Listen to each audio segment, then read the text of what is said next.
But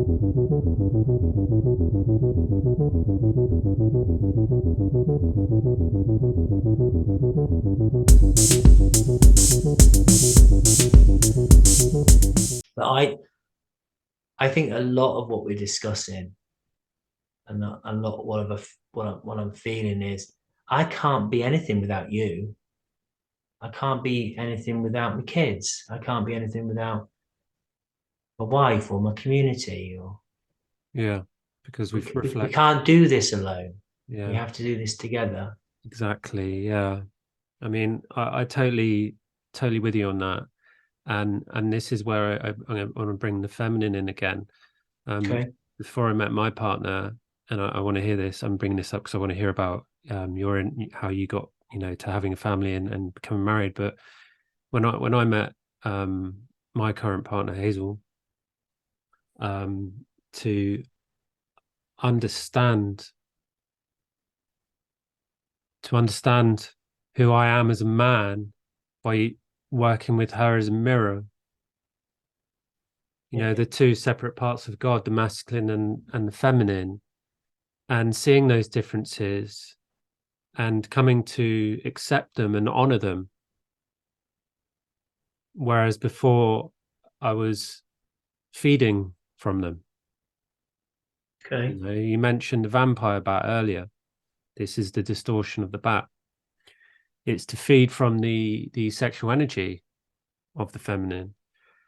And the process I went through to determine that with the help was to take ownership, to acknowledge and take responsibility, not ownership, sorry, responsibility, because it's not mine. I don't own I don't own that. It's not mine. And learning through the mirror of the feminine, which most men would find terrifying, the things which highlight our bias towards women, which prevent us from peace and love inside us. And I think, as you said, you cannot do this on your own. And I mean that as in you can't do it without a woman. You can't do love and the one drop, as you call it, the one love. You you can't do it with the other side. You can't do it with your other half. You can't do it without your other half.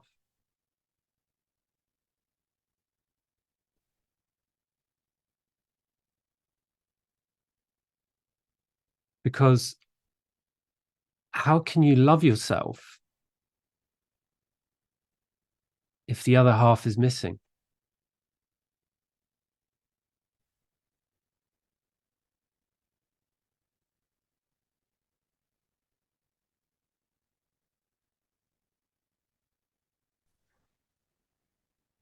Sorry, we had an interruption, so Michael got disconnected. Yeah, so I was still talking when you got disconnected, but I said, how can you love yourself if the other half? It was really profound when I said it, but you were It was. disconnected. It was beautiful. Yeah, it I was. said, Not I great said, how? timing. Yeah, I said, how can you love yourself um, if your other half is missing? And I mean that from a really high point of view. Like I'm talking about the separation of, the original sin of he and she. How can you love yourself if you're incomplete, if you're not whole? That's why I truly believe in divine union, in unification between man and woman, true love. One love. One love. One love.